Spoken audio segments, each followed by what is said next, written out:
Teraz czas na prezentację firmy Intel, którą będę miał okazję dla Państwa przeprowadzić. Mówiliśmy się, że prezentacja będzie po angielsku. Mam nadzieję, że jesteście Państwo z tym OK. Welcome everybody. My name is Marek Zmuda. I'm a system security architect who is working at Intel. My main focus is hardware security related to the SoC devices, system on chip, especially focused on the network devices, programmable devices like the SmartNICs and IPU. That means that's the infrastructure processing unit.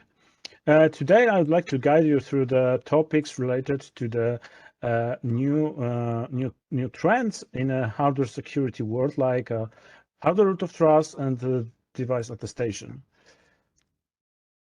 So the main problem statement that I want to talk about today is how to trust to the hardware. We can see that the product consists of the hardware, firmware, software, and it's really complex to build this product. When we are looking at the top suppliers of the hardware and system solutions on the market, we can see that nobody is building full product on his own, right? So there are some companies that provide the components, the company who assembles everything, who is validating, who is providing the firmware, software, and system integration. So it's a pretty combined and complex ecosystem, and there are many places when attacker could act and to make a trouble for the final user. So as I said, I divided the product to the three main areas from the manufacturing perspective. First is the hardware. First of all, you need to trust to the main component that executes the code, like SoC. SoC is a system on chip component, that's integrated circuit that contains the computation complex, I/O devices, memory, some accelerators, and sometimes the different programmable hardware. It's a really complex component that is designed by many people, and for most cases, it's manufactured in the different company. And even if platform or product engineer is able to audit the design documentation, there is still a small margin when for some questions to the trust to the manufacturer. How you can believe that your product, your SoC, was really implementation of what you reviewed, right? The second element is a bill of materials. So the company who assembles the final product needs to collect all the required components, and these components needs to come from the trusted source.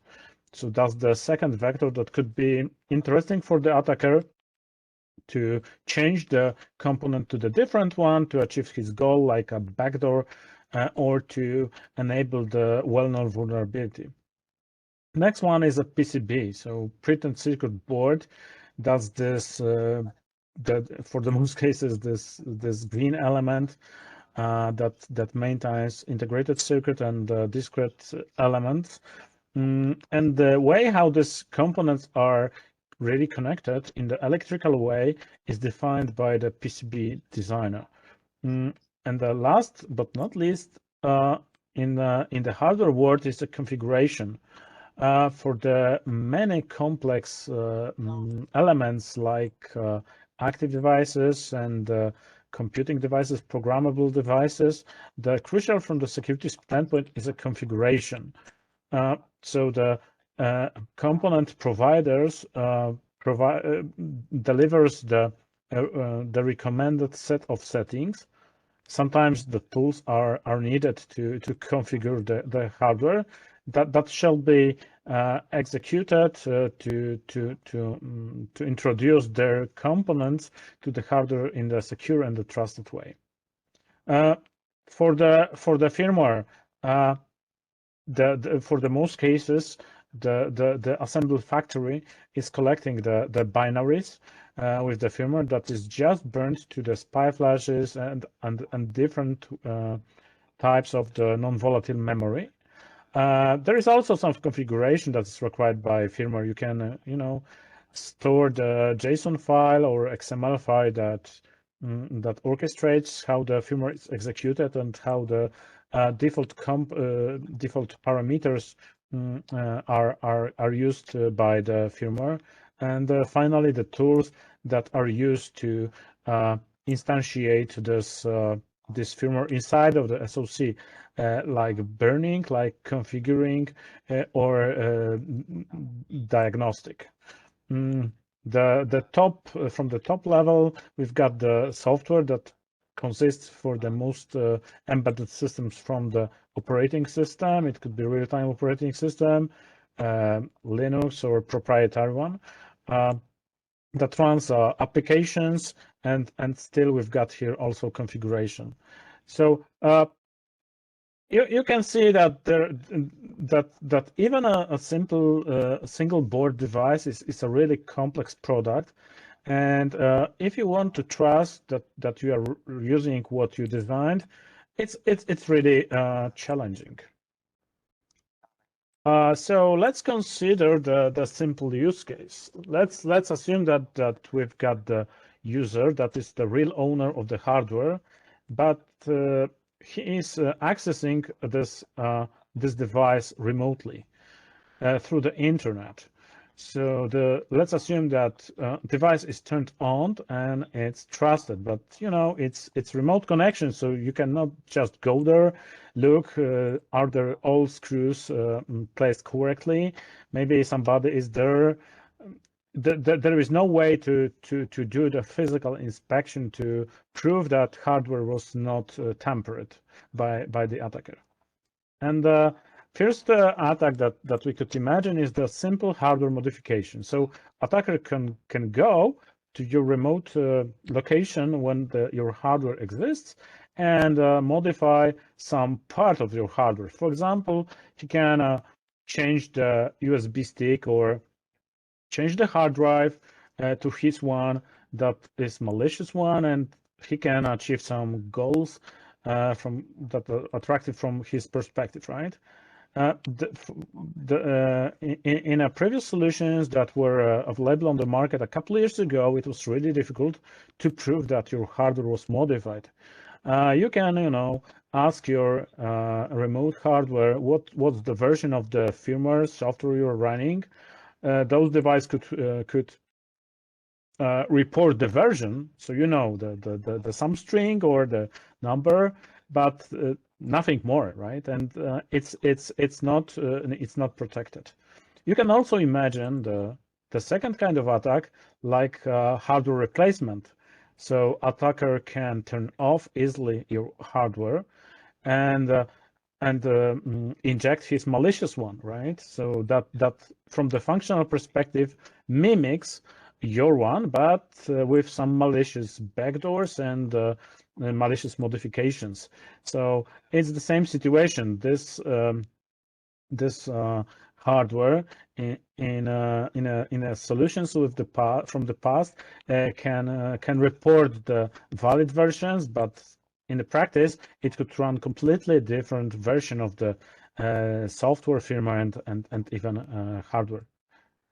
So, taking into account this use cases that I presented, we can just ask the question: how we can prove that we are remotely connecting really to the hardware that we think we are dealing with? And it's not easy and the obvious problem. It's especially important for the IoT, Internet of Things devices, for the mission critical devices that are critical for the human being safety and security. It's also crucial for the banking applications, for the automotive, for the self-driving cars. You need to be sure that they are dealing with the hardware you think you do. So today, let's think what we can do with that, what industry thinks about that, and what modern solutions are developed by the industry. So first element that was adopted by the market is a hardware root of trust. That's the concept that assumes that in each system we've got really small element that is 100% trusted. It's an unconditionally trusted element that is guaranteed that whole big hardware will work in a secure mode and will execute the operations that we think it should. So in this picture below, there is the diagram that shows the platform boot flow, which assumes that we've got the root of trust.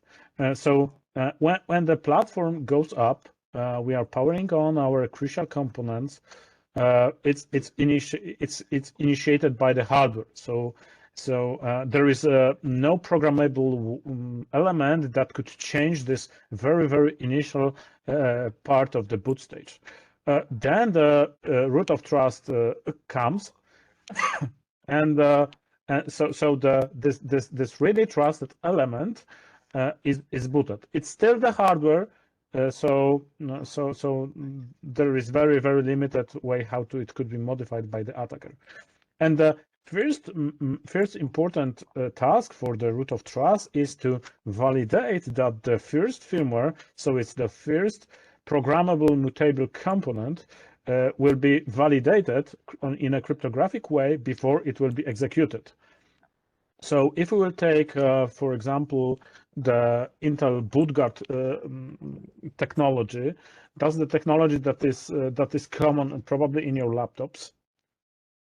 It guarantees that you can run only the firmware, so you mean BIOS, that comes from your laptop manufacturer on your hardware. So for example, if I'm an attacker, I can combine my own BIOS with the malicious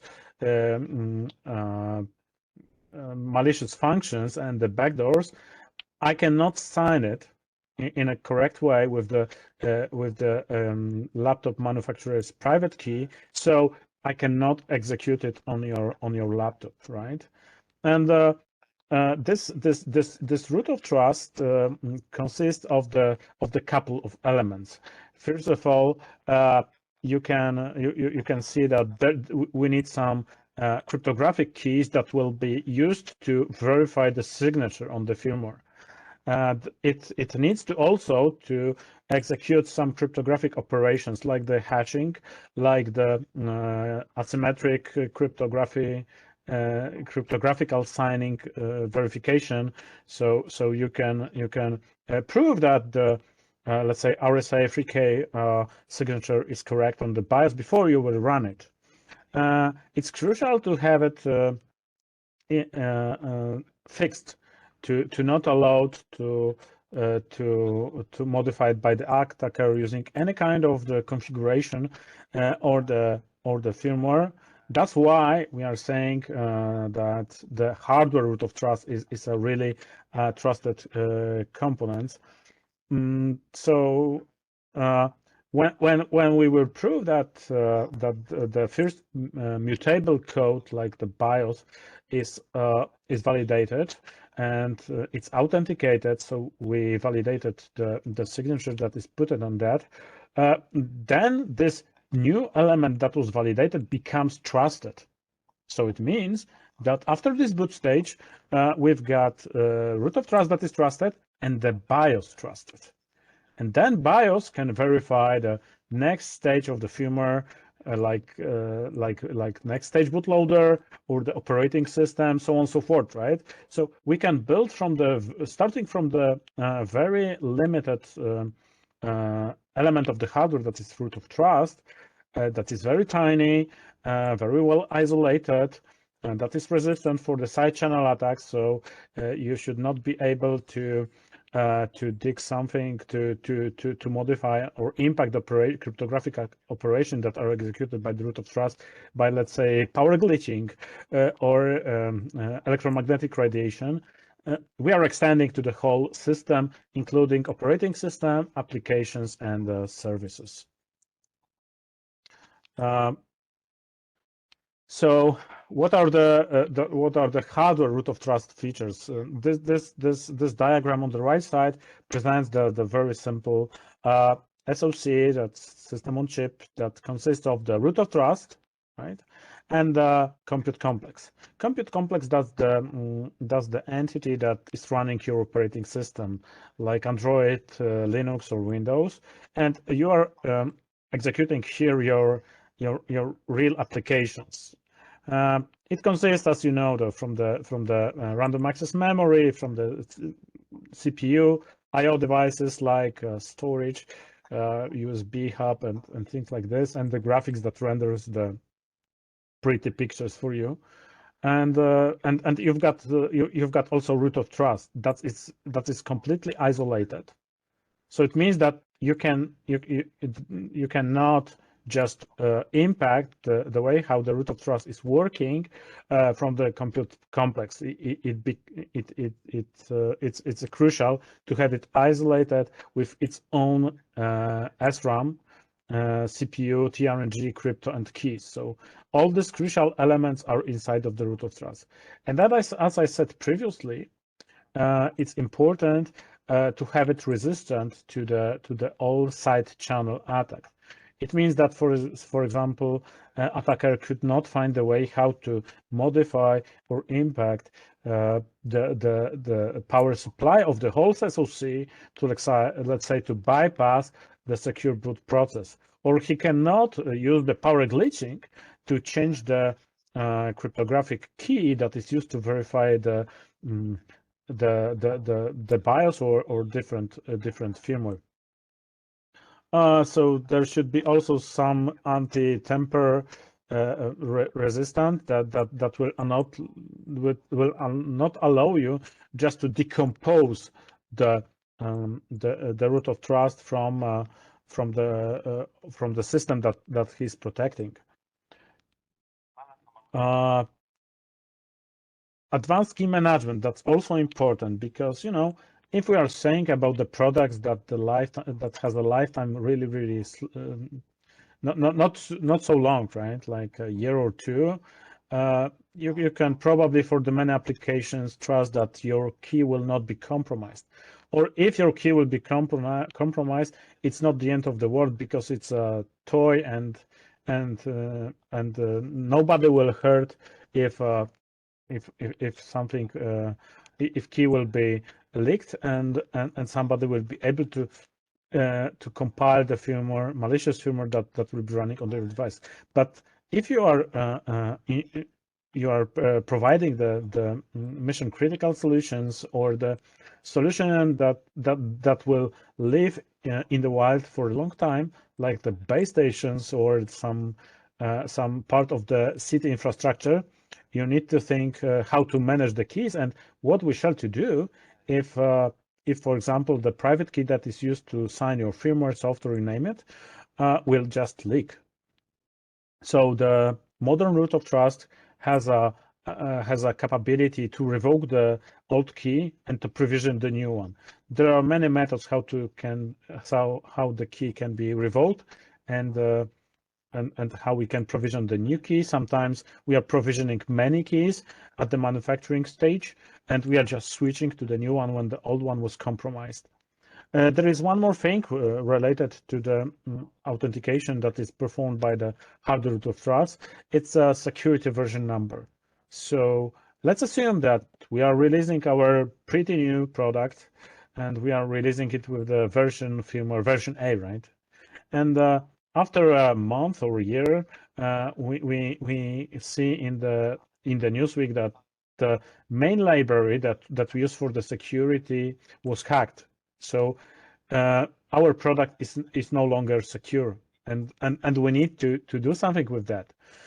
So it means that probably we will fix this vulnerability with the new version of the firmware, but attacker still can go to your device, can do the downgrade of the firmware, so come back to the version A, and he can, you know, have a fun with the using the well-known old vulnerability. That's not okay, right?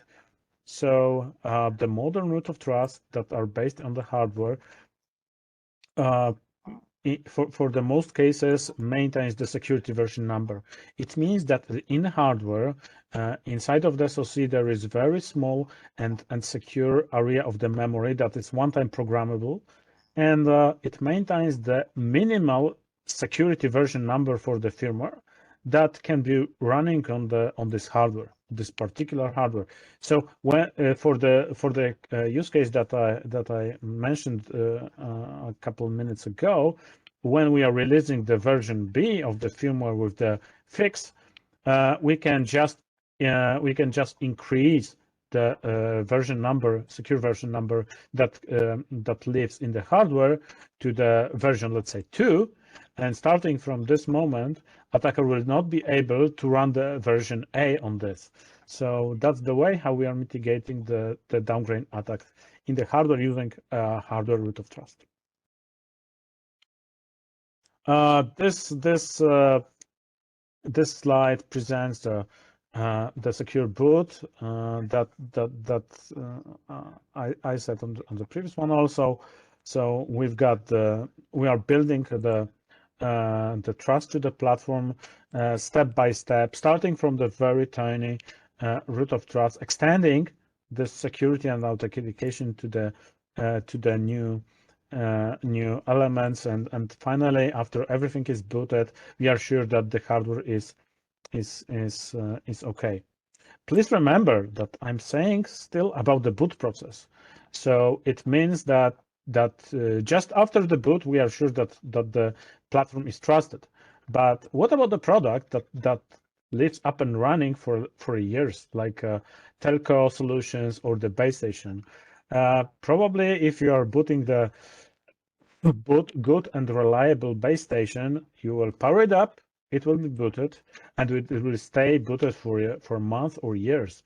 So there is a lot of time when the integrity of this platform can be hurt. So somebody could deal with the hardware of the firmware or software after just in the runtime. And in the next part of the presentation, we will think what to do, how to address it. So for now, we are okay just after the boot. And when we are looking at the industry, how they are seeing the root of trust, how the root of trust and the solution. First good example is OpenTitan. That's the project that was initiated and is led by the Google. And there is a couple of companies like Seagate, Western Digital, and some universities like ETH Zurich that are supporting and provides the input for this project.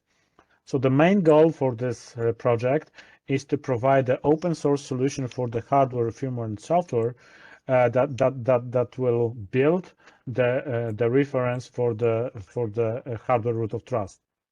On the left side, you've got the structure comparing what's the proprietary intellectual property and what's opened, what's released as open source of the traditional root of trust to the OpenTitan. You can still buy the libraries, IPs that are provided by commercial companies, and you can instantiate them inside the SoC. But here is that OpenTitan provides you a lot of this from the stack as an open source, so you can just get it and instantiate it for free in your product. Moreover, there is one more advantage of this approach, because you can see and review each of these red ingredients. So you can be sure that the firmware, hardware, or software that you are running on your as a part of your Titan solution is secure, because you can look at the code, you can ask the audit company and look together in this code. You can run the security tools to prove that code is built in a secure way, and there are no backdoors. Additionally, this community is still alive, so if some vulnerability will be found, you can go to the community and get the fix for free to your product, to fix your product. There is also a wider solution that is orchestrated by Open Compute Project Alliance. That's the group of the companies. Intel is also a part of this consortium. OCP, the Open Compute Project, defines many reference projects, like for the whole data center, for the SoCs, for the root of trust, for the storage devices, even for the air conditioning of the data centers. And they are defining the silicon-defined root of trust that is also released as open source. The name of the solution is Calyptra, and they are adding some platform level references. And you can see here that they are also defining the hardware ingredients and the firmware ingredients. As I said previously, for now, we are okay with the platform boot. So we are sure that our device is trusted just when it will be booted and all the firmware and software components will be loaded. What about the maintaining and trust to the device or system when it was running for some time, and you had no chance to be there and to prove that nobody was dealing with them physically, or even you cannot prove that nobody initiated the malicious network traffic to impact your firmware, software, or services. So the answer for this question is a new trend in the industry. It's a device attestation. That's the advanced solution that allows you to prove in a cryptographical way that the system that you are dealing with is really trusted, even if it was running for a long time without your surveillance. You can authenticate the results from the attestation process, and you can prove that the system is integral. The first component that was developed by the industry is a DICE. It was developed by the Trusted Computing Group. It's a TCG. DICE is Device Identifier Composition Engine. It's a part of the process that consists of the hardware, crypto, firmware, and software that proves that particular version of the hardware is running particular version of the firmware, and it's proved by the cryptographical recipes. It became a wide industry standard, and the good thing is that this mechanism is really light, so it can be implemented even if in a low power devices like IoT with the very limited resources. Here is the main diagram that shows how the TCG DICE works. So everything starts with the hardware. Hardware consists of the unique device secret, that's the UDS, and it's a secret that is unknown to anybody. So in an ideal world, it could be generated inside of the hardware, and it should be random and should never leave this hardware. So even the hardware manufacturer should not know what's the value of this secret. So at each boot, this secret should be produced by the manufacturer, by the hardware, and never leave the limited boundaries of the trusted area inside of the hardware. And then this UDS is used and it's consumed by the key derivation function. That's the one-way function that generates the set of the keys that are based on the UDS, on the seed. And this CDI is used to generate two pairs of the key. One is a alias key and one is of the device ID key. this device ID key are generated, are signed, and the certificate is created for this pair of key, and it happens at each hardware boot. So each reset, each hardware boot triggers this procedure of UDS creation, of this device ID key pair creation, certificate generation, and providing it to the high-level firmware that is running on the device. We've got also alias key, so it's seeded through the key generation function, but additionally to the CDI and the UDS as a part of the seed, we are this alias key generation process gets the measurements of the first immutable firmware, that is bootloader, and the firmware that runs the application. So it means that if we will modify this top level firmware, this key will be changed. This key will change, and the measurements that will be signed with this key will also change. So, making long story short, if I'm running the firmware and the firmware is booted, I'm getting here the measurements. It means the hashes of the firmware components that are signed with the keys that the values depends on the firmware and the hardware. So if a malicious attacker will modify this firmware, I will get the malicious values of the measurements, but it will be signed in the correct way. So it means that by the device ID key. So it means that the hardware was not tampered.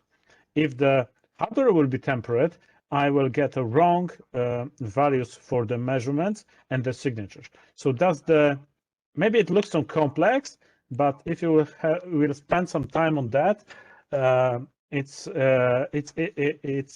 really simple and it works. So the outcome from this slide, even if I'm not getting all the details, is that we've got the cryptographic procedures that can prove that you are running particular version of the firmware. Particular version means that it's proved in a cryptographic way by the measurements.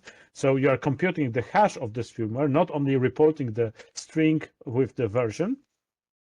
And you can also prove that it's running on the particular version of the hardware. It means and it's proved by identity of the particular sample of the hardware. So if you will exchange your SoC to the same one, you will get the different measurements. And this mechanism, TCG DICE, is a base for the all modern device attestation solutions that are present in the industry.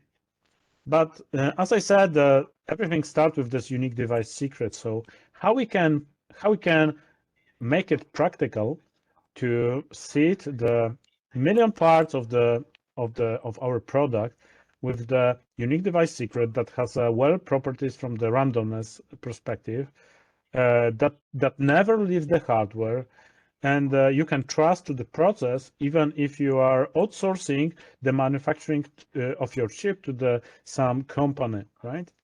External company.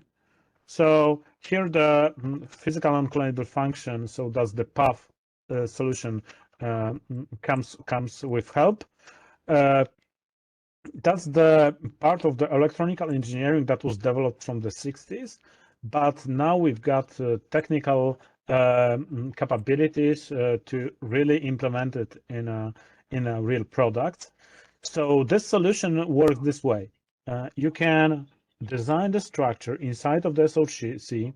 That's the probably analog structure for the many cases that will, at the output, will report the random number.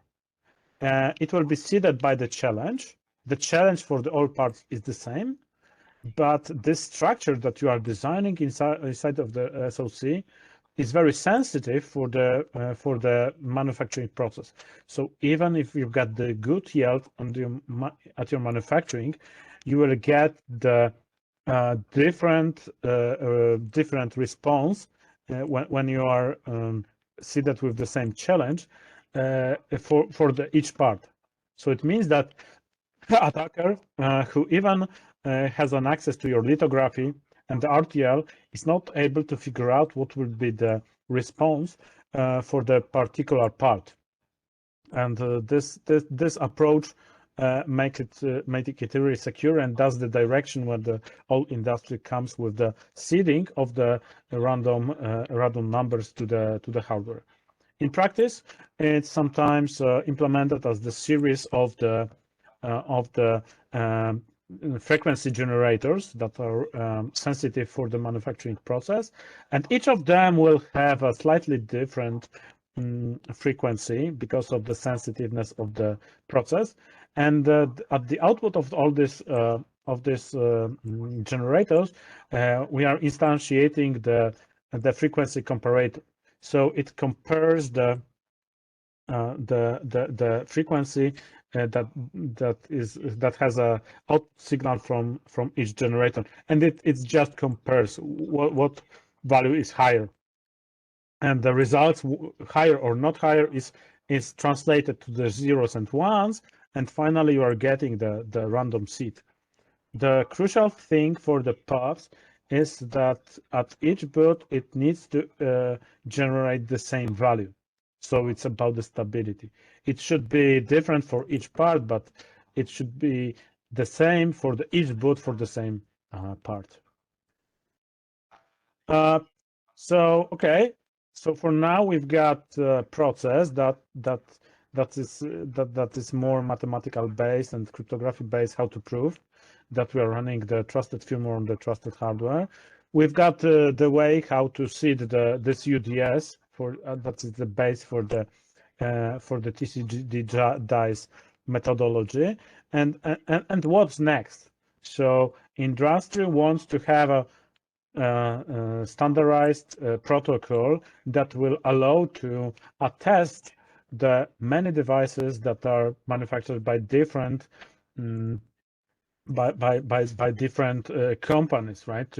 We are going to develop the standard that will allow us to have in our data center solution from company A, B, C, and D, using the same protocol, the same standard, using the same management tools. And then 2 or 3 years ago, the DMTF, does the distributed management task force, does the one more industry alliance that is doing the standardization. It developed the SPDM protocol. SPDM stands for the Security Protocol and Data Model. That's the solution. That's the protocol that defines the messaging and the flow for the device attestation. For now, it was released SPDM 1.0 that supports one-way authentication. So it means that the guy who wants to prove that he's dealing with the remote hardware can prove it in a cryptographic way. But there is also extended version 1.1, and we are hearing that there will be the next ones that also supports the two-way authentication. So it means that the requester can attest responder, but also responder can prove that requester is the valid one who is asking to be attested. And the flow that we are talking about in the SPDM has a couple of stages. First of all, we are talking to the remote device that we want to attest, and that's the negotiation phase. So we are negotiating the version of the SPDM that we will use, the capabilities of the device, what the cryptographic protocol for the measurements are supported, and things like this. Then we are going to the device identification.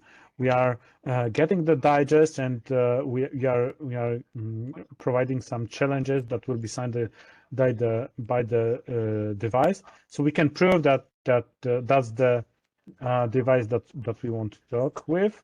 And then we are going to the challenge and the measurement. So here we are getting the signed hash of the firmware and software that is running on remotely, and we can prove that that's this particular instance of the hardware and firmware. Okay, we are close to the end from the time perspective. So let me also consider the three main challenges that we are facing in the remote attestation. First is the post-quantum crypto. As you know, the quantum computing is developed rapidly, and we are facing the problems that probably will be a problematic when we will have a so advanced computer that using the Shor's algorithm will be able to break the asymmetric crypto like RSA3K. So for now, NIST is closing the competition for the post-quantum resistant asymmetric algorithms. So for now, looks like it's XMSS. It's a Markov tree algorithm, and probably it will be recommended soon. The second is the lightweight crypto, how to make all this cryptography happen in the lightweight devices with the limited computational resources and the limited power capabilities. So the first step for this is a dice that is really lightweight, and as I said, it could be also implemented in the IoT devices. And the last but not least is the supply chain security. It's I said a couple of words on that. So the modern products are combined from the many components that are provided by many manufacturers. So it's really challenging to prove that it was built in the trust way, and we are getting what we really wanted to have. So even TCG called the new group supply chain security. So it means that industry also recognizes the supply chain security as an important problem. Thanks for your attention. I was happy to present to you. Are there any questions about that? I will be happy to answer it here or later if you want.